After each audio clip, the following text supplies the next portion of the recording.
you often hear, go woke, go broke. Well, I have Ethan Peck with the Free Enterprise Project, and he is part of the National Center for Public Policy Research, and he's going to talk about what's going on with some of these companies, why did they go woke, and what's happening to them financially. So welcome to the show, Ethan. Thanks for having me back on. Hope you had a Merry Christmas. Yes. Okay, you wrote a couple articles recently and took a look at what is happening to these companies. First of all, let's talk about the financial toll of right-wing backlash. At least $28 billion in market value. Mm-hmm. Like, not just some small change there. What is happening? Not at all. I think that when the money printer was on post-COVID and there was a lot of cash coming into the system, a lot of these companies can get away. They were able to get away with more than what was financially reasonable or possible. But as soon as the interest rates dropped, it rose in February 2022.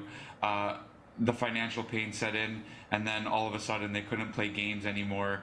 And additionally, the cultural backlash with Bud Light and with Disney and Netflix and Target that really directly affected stock price and sales. And so now companies need to be a little bit more careful. And in our negotiations with companies this year, we see that there's a little bit of a change in the way that the upper management deals with shareholders and also deals with the woke activists. They used to sort of kind of be held hostage by the woke activists. Now they're sort of they're trying to have it both ways now. They're trying to say that they're more neutral and they're accepting of more views and they're not as radical as many people claim they are. But I definitely see a change in the way that corporations, which lends credence to the claim that they were never genuinely woke. They were always just kind of playing this game. And now we're seeing that they're less willing to play this game than they were before because of the financial backlash. So I know Lori and Carmen have questions, but I want to put a chart up first that you had in your article. Now, if you look at this chart, S&P is 500, that's in red. S&P 500. Then Kohl's is in blue. These are the woke companies. Look at how they did. Anheuser-Busch is in the purple. Target is in the gold. So look at how there's been some real-life consequences by pushing values that most Americans don't agree with. 100%. And I think that what's so fascinating about that chart is that something that I've noticed the last couple of years is that almost all stocks nowadays move together. They all go up and down at the same time because they're all owned by BlackRock, Vanguard, and State Street. So it's basically like one giant company. The behaviors of these companies, financial decisions, aren't as impactful on their bottom line and on their stock price as it used to be. It used to be that, Amazon can make a bunch of good decisions and their sales would go up and their stock price would go up. But I've seen that less over the last couple of years just because of how centralized and uniform the market is, because of how BlackRock, Vanguard, and State Street own everyone, and it's all intertwined and together, and how everything is so dependent on interest rates and inflation and how much the government's printing.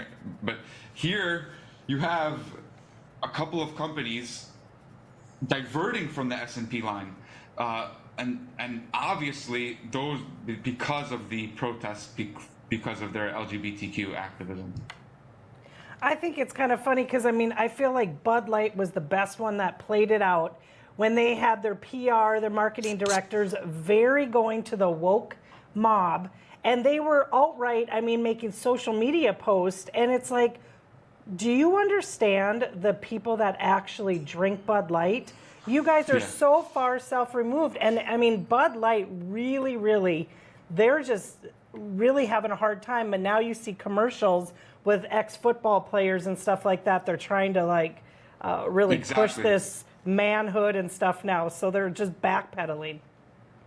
I think that's an excellent point. And that also, to what I was saying before, these companies are trying to backpedal what they were doing in 2020, 2021, and 2022. And just a little bit, they're not, they still have their DEI page on their website, and their shareholder meetings are still very, very woke.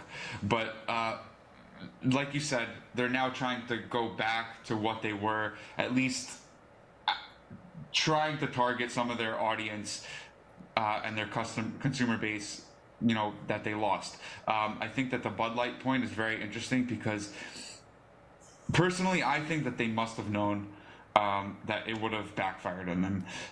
Just like CNN must have known that when they didn't cover the Jeffrey Epstein story, that their ratings would not have gone up, because that's an interesting thing that people wanted to see. Bud Light they're marketing experts for a decade. Every Super Bowl commercial was just on point, and they didn't just lose that knowledge. They intentionally instigated their consumer base, in my opinion.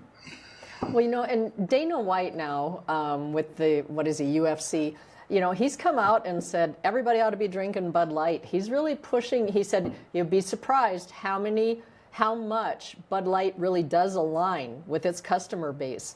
Almost like Bud Light was going to show BlackRock and some of these guys, okay, we'll do it, and you watch what happens. And do you think maybe that was just a step they took to kind of shout out to BlackRock and those guys to leave us alone a little bit? Perhaps, but I also think that the more interesting thing here is that Dana White, he's been seen as this kind of like pro-Trump, pro right-wing guy that's not with the BS, with the woke stuff, but he took $100 million deal from Bud Light. He didn't go with well, the that protest. explains it. So I think that the more that I do this now, shareholder activism, the more I realize how so many of these executives, they're not woke, but even the supposedly right-wing ones are not right-wing either. The only thing that really talks is money, and that's why the woke stuff was there in the first place. It was all a money grift, and now that the money grift is not working anymore, maybe they'll go to the next grift. I don't know, but